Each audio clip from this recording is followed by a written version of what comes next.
बहुत समय पहले की बात है। किसी गांव में 6 अंधे आदमी रहते थे। एक दिन गांव वालों ने उन्हें बताया, अरे आज गांव में हाथी आया है।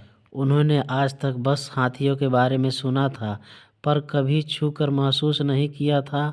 उन्होंने निश्चय किया, भले ही हम हाथी को नहीं देख सकते, पर आज हम सब चलकर उसे महसूस तो कर सकते हैं ना।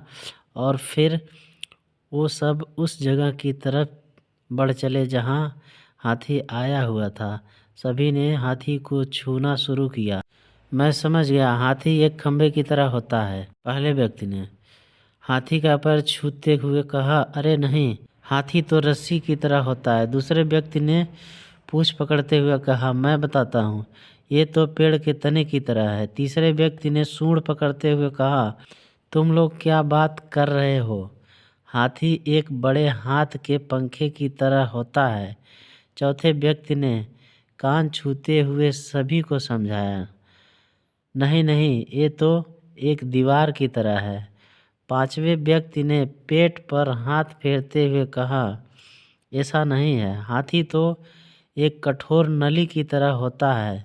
छठे व्यक्ति ने अपनी बात रखी और फिर सभी आपस में बहस करने लगे और खुद को सही साबित करने में लग गए। उनकी बहस तेज होती गई और ऐसा लगने लगा मानो वो आपस में लड़ ही पड़ेंगे। तभी वहाँ से एक बुद्धिमान व्यक्ति गुजर रहा था।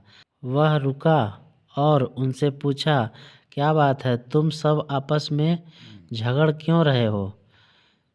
हम यह नहीं तय कर पा रहे हैं कि आखिर हाथी दिखता कैसा है। उन्होंने उत्तर दिया और फिर बारी बारी से उन्होंने अपनी बात उस व्यक्ति को समझाई। बुद्धिमान व्यक्ति ने सभी की बात शांति से सुनी और बोला, तुम सब अपनी अपनी जगह सही हो। तुम्हारे वर्णन में अंतर इसलिए है क्योंकि तुम सब ने हाथी के अलग अलग भाग छुए हैं, पर देखा जाए तो तुम लोगों ने जो कुछ भी बताया वो सभी बातें हाथी के वर्णन के लिए सही बैठती हैं। अच्छा ऐसा है, सभी ने एक साथ उत्तर दिया।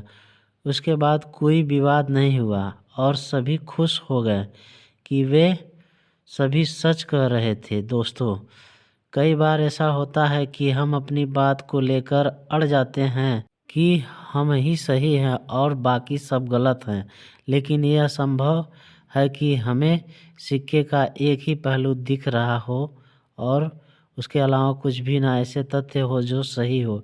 इसलिए हमें अपनी बात तो रखनी चाहिए, पर दूसरों की बात भी सब्र से सुननी चाहिए और कभी भी बेकार की बहस में नहीं पड़ना चाहिए। वेदों में भी कहा गया है कि एक सत्य को कई तरीके से बताया जा सकता है।